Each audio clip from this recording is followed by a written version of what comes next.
짐승과 그 사람의 차이가 있습니다.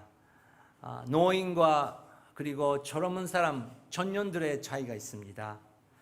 그리고 종교적으로 기도하는 사람과 하늘에 기도하는 사람의 차이가 있다고 생각합니다. 그것은 비전 있는 사람인지 비전 없는 사람인지 그렇게 생각합니다.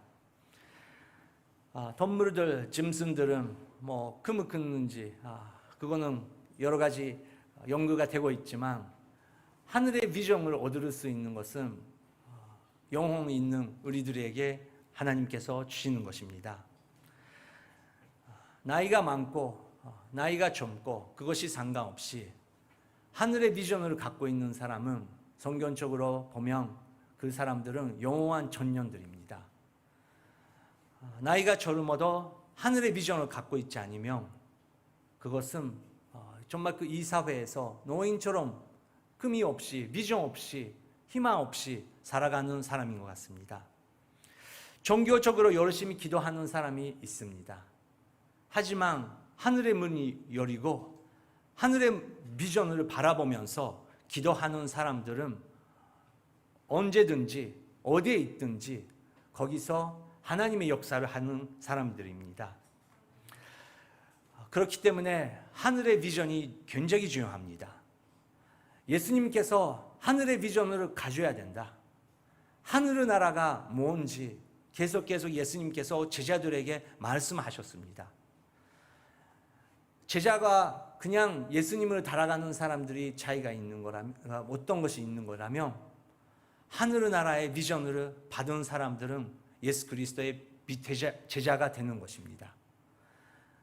2000년 전에 많은 사람들이 예수님의 기적을 받고 경험을 했지만 그 하늘 나라의 비전을 결국은 받을 수 없는 사람들이 있었습니다. 예수님께서 비유를 통해서 하늘의 비전을 이해해야 된다. 어떤 시대에 살든지 자기의 비전, 자기의 꿈, 그것도 중요하지만 하나님께서 주시는 하늘의 비전을 가져야 된다. 그것이 얼마나 중요한지 그것을 예수님께서 가르쳐 주십니다. 천국이 얼만큼 확전되어질까? PPT 부탁드립니다.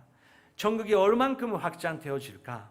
그리고 천국의 가치를 아는 사람에게는 일어나는 현상이 있고, 그리고 천국을 아는 사람과 알지 못하는 사람의 판별 어떤 것인지 예수님께서 비유로 가르치고 계십니다. 여러분 아는 분께 프로 스포츠 선수가 있습니까? 프로페셔널 아티스트가 있으십니까? 올림픽 전에 그런 분들의 어떤 생활을 하고 있는지 많이 나옵니다. 시합 전에 그리고 공연 전에 그 사람들이 꼭 하는 것은 이미지 트레이닝입니다. 이제 시합으로 가야 되는데 자기가 어떤 선수로서 어떤 플레이를 하든지 어떤 노래를 부르든지 그 사람들은 이미지를 가지면서 끝날 때까지 어떻게 끝나야 되고 어떻게 승리를 해야 되는지 이미지를 확실히 가진 사람들입니다. 그런 것처럼 저희들은 이런 코로나 시대에 살고 있지만 하나님께서 그 비전을 회복하라. 그 비전을 가지면서 매일매일 우리가 예배자로서 본사자로서 승장으로서 살아야 되는지 예수님께서 가르치고 계십니다. 먼저 두 개의 비유를 예수님께서 하십니다. 31절부터 32절 읽겠습니다. 예수께서 또 다른 비유를 들어 말씀하셨습니다. 하늘나라는 자기 심어놓은 겨자씨와 같다. 겨자씨는 모든 씨앗들 가운데 가장 작은 씨앗이지만 자라면 모든 풀보다 더 커져서 나무가 된다. 그래서 공중에 나는 새들이 와서 그 가지에 깃들게 된다. 예수님께서 또 다른 비유를 들어 말씀하셨습니다. 이렇게 시작합니다. 하늘의 나라는, 하나님의 나라는 이런 것이다. 예수님께서 가르치고 계시는 것이죠. 여러분, 하늘의 나라는 어떤 것입니까? 우리는 그 질문 받았을 때 예수님께서 대답하시는 것을 우리가 이해하면서 우리 거로 하면서 그것을 나누면서 다른 사람에게 미정을 심을 수 있는 사람이 우리가 되고 싶습니다. 예수님은 하늘의 나라는 사람이 자기 밭에 가져다가 심어놓은 겨자씨와 같다. 겨자씨와 같다. 씨앗이 같다. 그리고 또 다른 것은 33절에 나오지만 예수님이 또 다른 비유를 들어 말씀하셨는데 하늘의 나라는 여인이 가져다가 미르가를 3~4동에 섞고 언떤 부르게 하는 누룩과 같다. 겨자씨 누룩 것 같다. 예수님께서 모든 사람들이 알 수 있도록 신학교 졸업하고 특별한 교육을 받지 않으면 이해할 수 없는 것이 아니고 모든 사람들이 이해할 수 있도록 예수님께서 이렇게 가르치기 시작하시는 것입니다. 확장된다는 것입니다. 처음은 적어도 처음은 아무것도 없게 안 보여도 꼭 그것은 건강하게 성장하고 건강하게 양육을 받고 건강하게 사랑을 받으면 엄청난 그리고 놀라운 결과를 낸다는 것을 의미한다는 것입니다. 예를 들어서 예수 그리스도의 사랑의 씨앗, 그것은 우리가 받았습니다.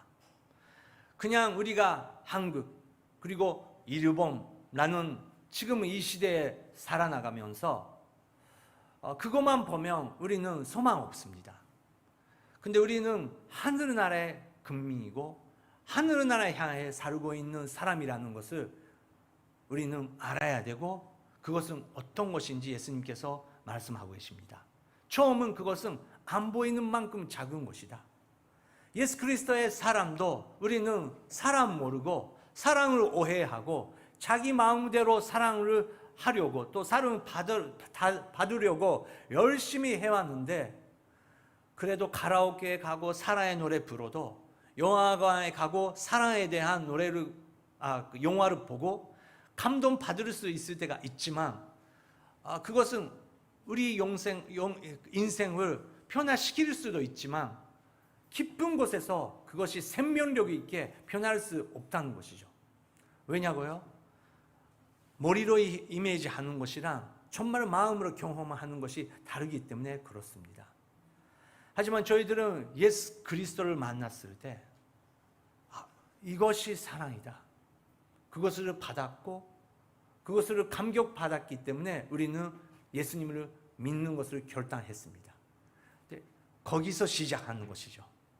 거기서 금방 크게 되고 또 놀라운 역사를 우리가 할 수 있는 것이 아니고 그 씨앗이 자연스럽게 성장하는 것처럼 그리고 모든 음악 연주자가 갑자기 놀라운 연주를 할 수 있는 것이 아니고 매일매일 우리가 연습하고 매일매일 우리가 양육을 받고 우리가 성장할 텐데 오히려 그것은 매일매일 하다 보니까 얼만큼 성장하고 있는지 모를 때가 많다는 것입니다.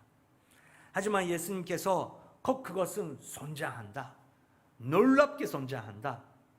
겨자씨는 모든 씨앗을 가운데 가장 작은 씨앗이지만 자라면 모든 풀보다 더 커져서 나무가 된다. 그래서 곤주에 나는 새들이 와서 그 자기의 가지에 깃들게 된다. 그 이미지를 예수님께서 가지시면서 그렇게 우리가 비전으로 가지면서 살아야 된다고 말씀하고 계시는 것입니다. 여러분 자기 자신의 하늘 나라의 비전 갖고 계십니까? 나의 인생 지금까지도 은혜를 받았지만 이거로 끝나는 게 아니고 이렇게 그냥 성장이 멈추는 것이 아니고 이제부터 시작이다. 이제부터 더 사도행전적인 그 기독교의 생활이 나는 할 것이다. 그것을 바라보면서 우리가 기도해 주시기 바랍니다. 그리고 말씀의 씨앗입니다. 오늘 이렇게 1대1 수료식을 우리가 할 수 있었지만 1대1은 무엇입니까? 그것은 정말 그 관계입니다. 어떤 사람이랑 1대1로 만나고 1대1을 통해서 양육을 받는 것입니다. 얼마나 아름다운 사역인지 모르겠습니다. 저는 오늘 교회에서 1대1 양육을 받고 그거에 감동받고 정말 일본 교회를 부흥시키는 것은 이것이다. 뭐 그렇게 명백하게 정말 그 감동 받았던 날을 기억합니다. 그래서 지금도 그 기회가 있으면 정말 저는 1대1 하고 싶습니다. 시작하시는 하윤조 목사님께서 1대1 왜 시작하시냐?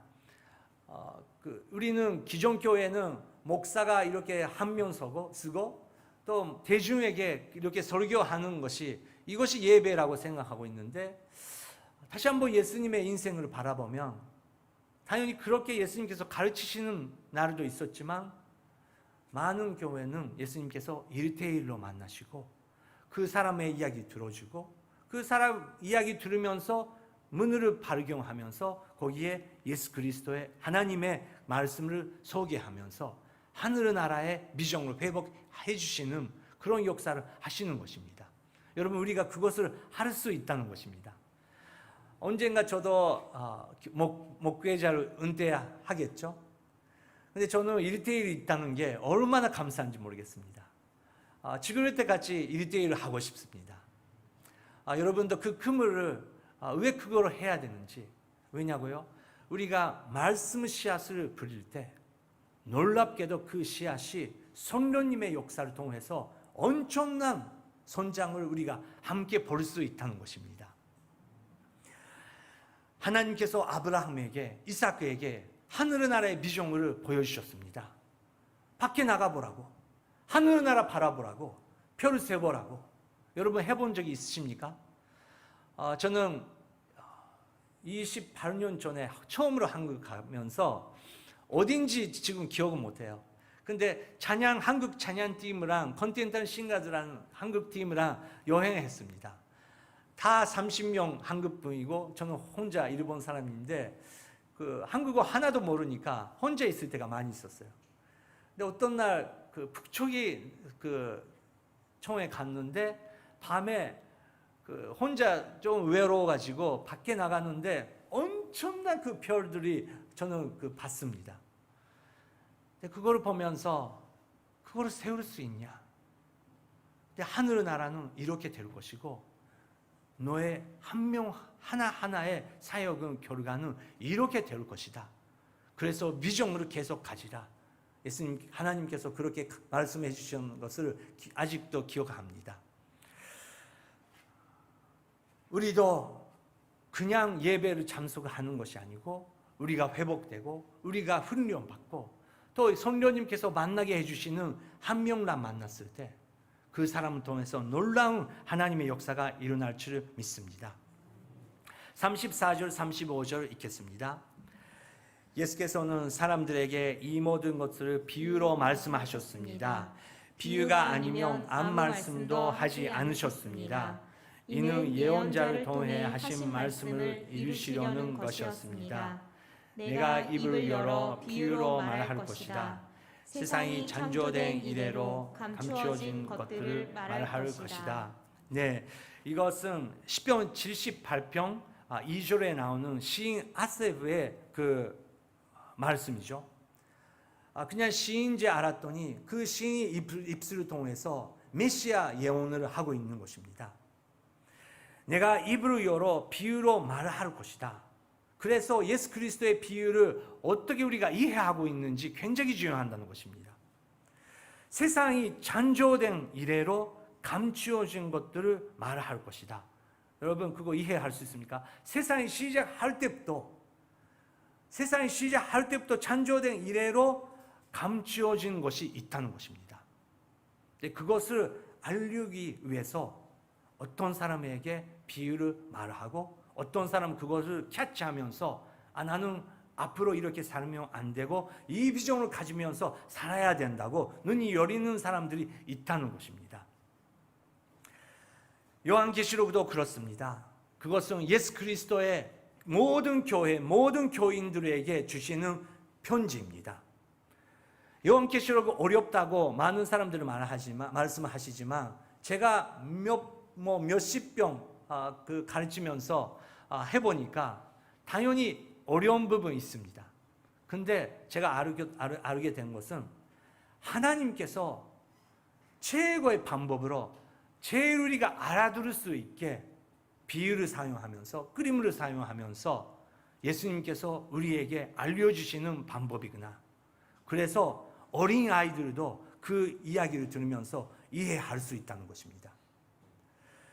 우리 예수 그리스도는 우리가 신학교 졸업하지 않으면, 박사를 얻지 않으면 이해할 수 없는 말씀 하시는 것이 아니고, 아이라도 선로의 능력으로 이해할 수 있는 비유를 하셨다는 것입니다. 그래서 그 가치에 대해서 발견되는 사람은, 발견한 사람들은 이런 행동을 한다. 예수님께서 말씀하십니다. 44절부터 46절 읽겠습니다. 하늘나라는 밭에 숨겨진 보물과 같다. 어떤 사람이 그것을 발견하고는 감추어 두고 기뻐하며 돌아가 모든 재산을 팔아서 그 밭을 산다. 또 하늘나라는 좋은 진주를 찾아다니는 상인과 같다. 그는 값진 진주를 발견하고 돌아가 모든 재산을 팔아서 그것을 산다. 네, 하늘나라의 가치를 아는 사람은 어떤 그 현상이 일어났냐? 옛날에 그 당시 그 유대 사회에서는 그 여행 그리고 전쟁에 갈 때 뭐 지금처럼 은행 시스템이라든지 뭐 그런 금고 시스템이라든지 발달이 되고 있지 않기 때문에 그 땅에, 그 땅 아래에 그거 보물을 같은 것을 숨겨져 거기에 여행 간다는 것입니다. 근데 뭐 전쟁에 가서 죽은 사람도 있었고, 또 여행중에 어떤 일이 생기고 거기에 돌아올 수 없는 사람들이 당연히 있었던 것이죠. 뭐 그 여러 가지 논사를 치보니까 그런 것이 발견된 사람들이 있었다. 그렇게 하면 어떻게 할 것인가? 엄청난 보물을 발견했기 때문에 당연히 그 땅을 모든 것을 투자하면서 살 수 있는 만큼의 그 가치가 있다는 것을 예수님께서 알려주시려고 하는 것입니다. 그 진주의 예화도 나오는데, 거대 사회에서는 진주는 돈보다 금보다 가치가 있을 때가 있었다고 기록이 있습니다. 로마의 카이사가 있는데, 그 브루타스의 어머니에게 로마의 600만 세르테리우스, 그 정도의 진주를 보냈다고 합니다. 600만 세르테리우스라는 것은 한국 돈으로 6억 7천억 원의 그 진주라는 것입니다. 6억 원의 진주가 저는 있는지 모르지만, 별로 저는 진주에 관심이 없기 때문에 모르지만 그런 게 있다는 것입니다. 더 놀랍게도 애굽의 그 클레오파트라 있지 않습니까? 11억 원, 115억 원, 일본 돈으로 11억 원 그 정도의 그 진주를 갖고 있었다. 그런 기록도 있습니다. 그만큼 옛날에는 그 진주가 얼마나 가치가 있는지 우리는 기록을 통해서 볼 수 있습니다. 그래서 예수님께서 그 진주를 발견하면 사람들이 어떤 반응을 하느냐, 그거에 대해서 말씀하고 계시는 것입니다.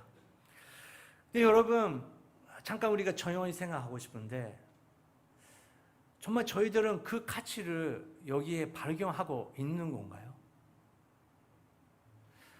이 가치의 모든 것을 우리가 투자해도 된다는 만큼 이 가치를 우리가 발견했을까요? 반대로 우리가 가치를 갖고 있는 거에 대해서 우리가 만들어 나가는 계획이 있기 때문에 이거를 세우기 위해서 그냥 이거라도 사용해 볼까? 이 종교라도 사용해 볼까? 그런 마음으로 하나님에게 기도하고 계시는 건가요? 이것은 엄청난 차이를 결과로 낸다는 것입니다. 근데 그것도 우리가 계속 기도해야 되고 성장해야 됩니다. 우리 오늘 교회는 선교에 정말 그 모든 것을 투자하는 서울 오늘 교회입니다. 동교 오늘이도 앞으로 그렇게 성장해 나가면 정말 좋겠다고 저는 기도합니다. 왜냐고요? 저는 20살 때 다시 정말 그 십자가를 경험했고, 그 경험을 너무 감격받아서 그거를 전하고 싶은데 어떻게 전해야 되는지 모르지만 오늘 교회를 통해서 양육을 받았습니다. 양육 가정 중에 그 선교라는 단어가 먼데 있었던 건데 내 마음에 정말 그 다가오는 경험을 했습니다. 주님께서 보내주신다면 저는 가겠습니다. 어디라도 가겠습니다. 그 결단을 했습니다. 근데 놀랍게도 30대에 제가 가고 싶었던 나라가 아니고 내가 가고 싶지 않은 나라에 주님께서 인도해 주시고 30대는 다 거기에 우리는 인생을 바쳤습니다. 근데 지금은 생각해 보니까 성령님께서 이끌어 주시는 그 선교에 참여할 수 있었던 것은 오직 하나님의 은혜였고 하나님의 놀라운 경험을 하나님께서 부어주시고 또 저랑 저희 와이프뿐만 아니라 저희들의 아들들에게도 놀라운 하나님께서 계획을 부어주신다는 것을 우리가 경험했습니다. 정말 우리가 예수 그리스도의 그 말씀을 그 씨앗을 아직 들어본 적도 없고 성경이라는 단어는 알지만 만져본 적이 없고 자기 나라에 성경 없는 나라가 민족이 많이 있다는 것을 우리가 기억하면서 주님 저희들은 이 하나님의 나라의 씨앗을 어떻게 불릴 수 있습니까? 그거에 동참하고 싶습니다. 그 가치를 정말 머리로 아니고 마음으로 경험하고 싶습니다. 그런 기도를 우리가 하고 싶습니다. 세 번째, 예수님께서 누가 그 천국에 들어갈 수 있는지 또 그 비유를 하십니다. 47절부터 48절 읽겠습니다. 또한 하늘나라는 바다에 던져 온갖 물고기를 잡는 그물과 같다. 그물이 가득 차면 어부들은 그물을 물고기로 끌어내고 앉아서 좋은 고기는 바구니에 담고 나쁜 고기는 버린다. 네, 우리는 예수님을 믿으면 천국에 들어갈 수 있다. 그렇게 단순하게 많이 들어왔습니다. 근데 예수 그리스도의 비유를 계속 우리가 지금 배우고 있지만 그렇게 단순하지 않은 것을 우리가 더 발견할 수 있다는 것입니다. 당연히 우리 죄를 씻어주시는 능력은 예수 그리스도의 십자가의 보혈밖에 없습니다. 우리의 노력이 아닙니다. 우리의 정교심이 아닙니다. 근데 그거를 통해서 우리는 하나님과 만나게 되었는데 정말로 그것을 경험하고 정말로 나를 위해서 예수님께서 죽으셨다는 것을 경험하는 사람은 인생이 바꿔야 된다는 것입니다. 그것은 야고보서를 통해서 우리에게 교회에게 알려주려고 예수님께서 말씀하시는 부분입니다. 근데 왜 우리가 교회가 커지고 또 교회가 있는데 영향력이 없습니까? 그것은 우리가 매일매일 듣는 이야기 있습니다. 우리 믿는 사람들이 우리 한 명 한 명이 중요하다는 것입니다. 우리는 지금 전지가 많이 변하고 있고 또 세상이 변하고 있습니다. 근데 그 뉴스를 바라보면서 이렇게 해야 된다, 저렇게 해야 된다, 다른 사람은 판단하기가 쉬운데 예수님께서 계속 말씀하시는 것은 내가 임마누엘 하나님과 매일 어떻게 살고 섬기길 받으려고 오는 것이 아니고 섬기기 위해서 오시는 예수님께서 우리를 섬겨주시고 우리의 더러운 발을 닦아주시고 우리 위해서 모든 것을 투자하시는 그 예수님과 함께 살아나갈 때 우리는 오늘 만나는 한 사람에게 어떤 반응을 하는지 그것이 중요하다는 것입니다. 근데 마지막은 하늘나라는 바다에 던져 온갖 물고기를 잡는 그물과 같다. 우리는 그물 속에 들어가면 교회 안에 있으면 모든 사람이 천국에 들어갈 수 있다고 생각하지만 이 비유를 보면 그물이 가득 차면 어부들은 그물을 물가로 끌어내고 앉아서 좋은 고기는 바구니에 담고 나쁜 고기는 버린다고 예수님께서 가르친다는 것입니다. 그래서 지난주도 우리가 배웠지만 예수님께서 우리가 기독교인으로서 예수 그리스도의 제자로서 누구에게 투자하고 한 사람을 얼마나 사랑하고, 오늘은 수료자가 계시지만 양육자분들은 여러분 위해서 매일매일 기도하시고, 또 여러분과 만나기 전에 어떻게 준비해야 되고 어떻게 여러분과 만나서 이야기해야 되는지 엄청난 시간을 투자하면서 고민하며 눈물을 흘리면서 이 6개월, 7개월 동안 보내시는 것을 기억해 주시기 바랍니다. 근데 그것은 예수 그리스도의 작은 그 사랑을 표현하는 작은 하나입니다. 이제 우리가 예수 그리스도의 사랑을 받으면서 사도 바울처럼 우리는 그렇게 살아야 된다는 것입니다. 49절 50절 예수님께서 이렇게 말씀하십니다. 더 엄격한 말씀을 하십니다. 읽겠습니다. 세상이 그때도 그렇게 될 것이다. 천사들이 와서 위인 중에서 악인을 가려내 활활 타오르는 불 악인에게 던져 넣을 것이다. 거기서 그들은 슬피 울며 이를 갈 것이다. 여러분, 천사들이 와서 어디서입니까? 의인 중에서. 우리는 예수 그리스도의 십자가를 통해서 의인이 되었습니다. 근데 거기로 끝나면 안 된다는 것입니다. 시내산에서 율법을 받았습니다. 그래서 거기서 안 끝났습니다. 광야의 훈련이 있었던 것입니다. 그래서 우리가 한 명 한 명 깨우면서 기도하면서 우리의 종교적인 기도는 끝나고 정말 하늘의 비전을 주님 다시 한번 허락하여 주시옵소서. 저는 이렇게 살면 안 되겠습니다.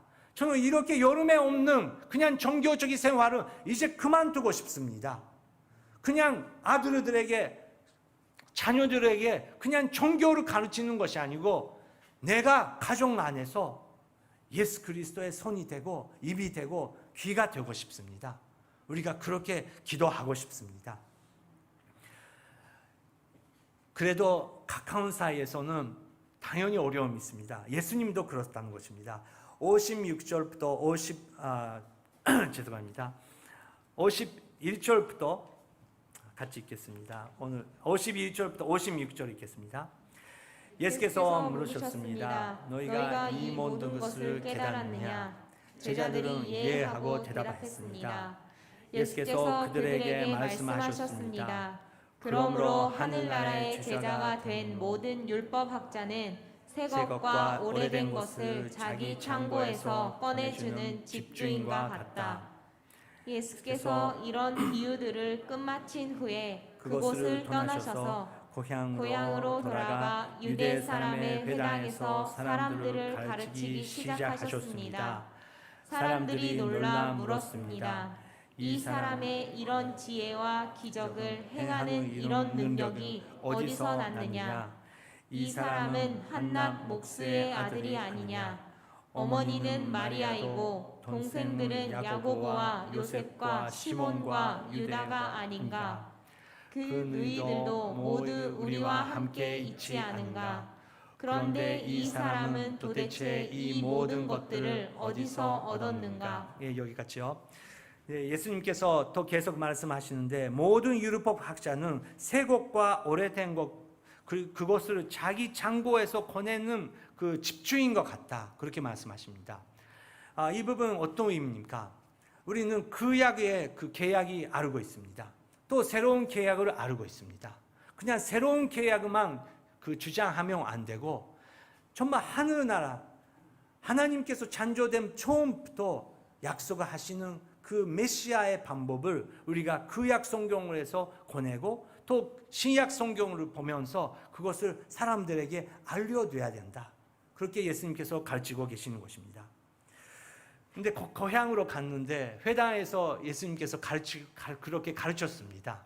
예수님께서 당연히 구약 시대의 그 예언자 그것을 열리면서 말씀하시는데 사람들이 그것을 통해서 많이 깨닫게 되었습니다.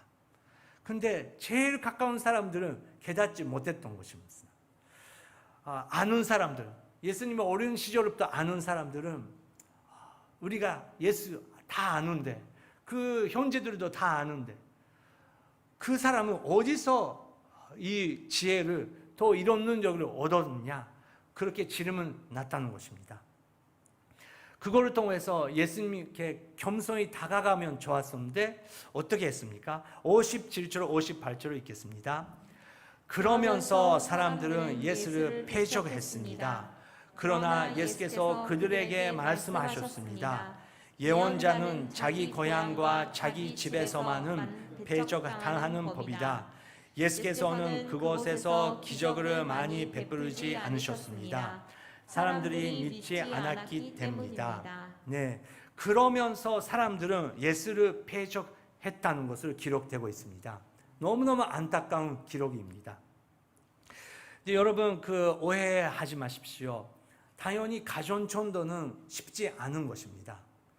그렇지만 가전천도가 왜 어려운지 그것을 우리가 쌓으면서 기도하면서 나갈 때 우리 방법은 우리 가족은 그냥 말만으로 안 되는 거구나. 교회에서 모르는 사람에게 말만으로 전할 때 믿게 되는 사람들이 있는 것처럼 그렇게 되지 않은 거구나. 우리 인생으로 보고 있는 거구나. 우리 약점은 가족들이 다 보고 있는 거구나. 근데 우리가 변할 때, 내가 변할 때 가족들은 정말 말하고 성경의 가르침에 능력이 있는지 없는지 우리 가족들은 발견되는 것입니다. 이 구절을 그냥 변명으로 예수님조차 이렇게 고향 전도, 가족 전도를 어려웠으니까 나는 다른 사람이 가야지 그렇게 변명으로 말하는 분 계십니다. 하지만 여기에 야고보, 유다라는 현재 이름이 나오는데 나중에 그 사람들은 예수 그리스도의 메시아의 제자가 되는 것입니다. 그리고 유다서, 야고보서 쓰는 그 제자가 되는 것입니다. 그분들은 나는 예수의 형제다 그런 말 한 번도 해본 적이 없습니다. 예수는 메시아라는 것을 깨닫게 되는 역사가 일어났던 것입니다. 그래서 우리는 포기하지 않고 계속 기도할 것입니다. 여러분, 가족 위해서 이 가을을 우리가 기도하고 싶습니다. 우리는 또 우리 고향을 위해서, 우리나라를 위해서 기도하고 싶습니다. 그 정도의 그만큼의 가치가 있다는 것입니다. 지금 우리가 기도하고 싶습니다.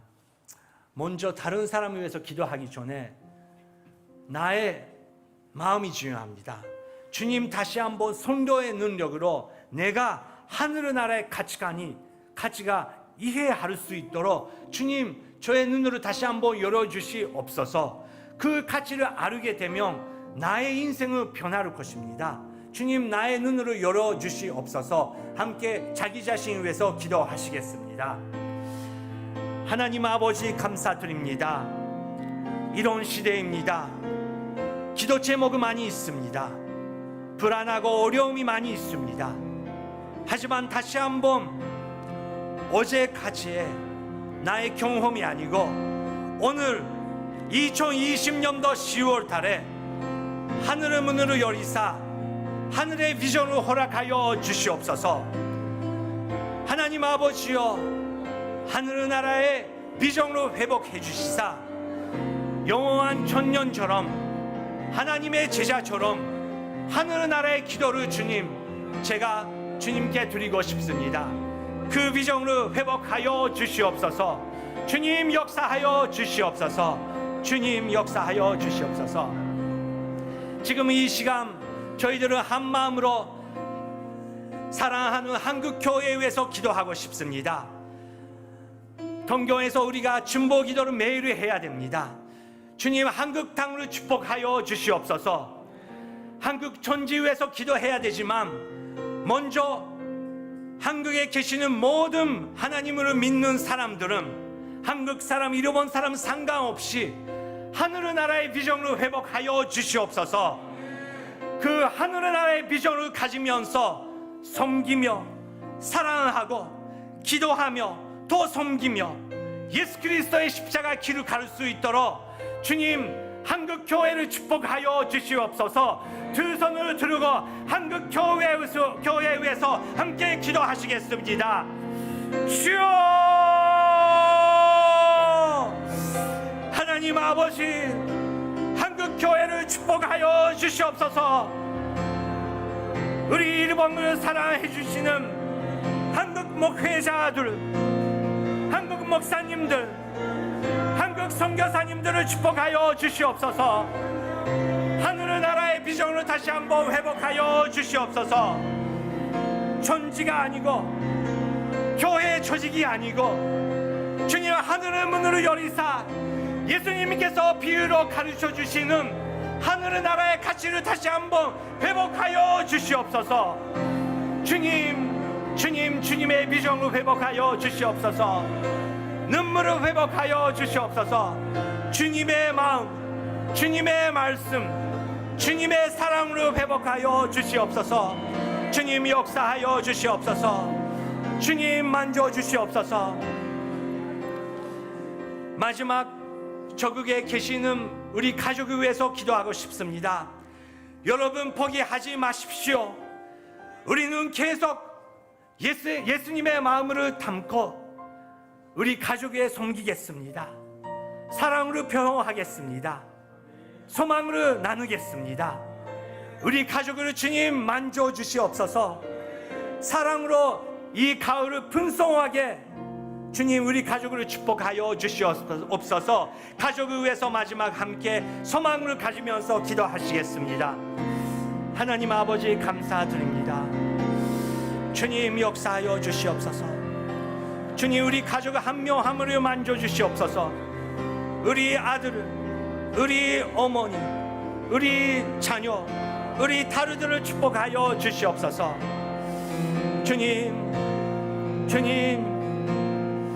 주님께서 그 비전을 회복하여 주시옵소서. 우리 부모님, 우리 친척들, 우리 조카들, 우리 신족들을 위해서 계속 기도하시겠습니다. 주님, 가족이 문제 아니고 제가 기도 안 했던 것을 회개합니다.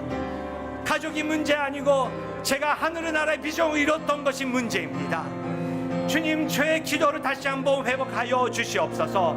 주님 믿습니다. 주님 믿습니다. 주님 믿습니다. 내가 입을 열어 비유로 말할 것이다. 세상이 창조된 이래로 감추어진 것들을 말할 것이다. 하나님 아버지, 지금 다시 한번 모든 것을 내려놓겠습니다. 아버지께서 저희들에게 주시는 하늘의 비전을 다시 한번 회복하여 주시옵소서. 감사드리며 예수 그리스도의 이름으로 기도드립니다. 아멘.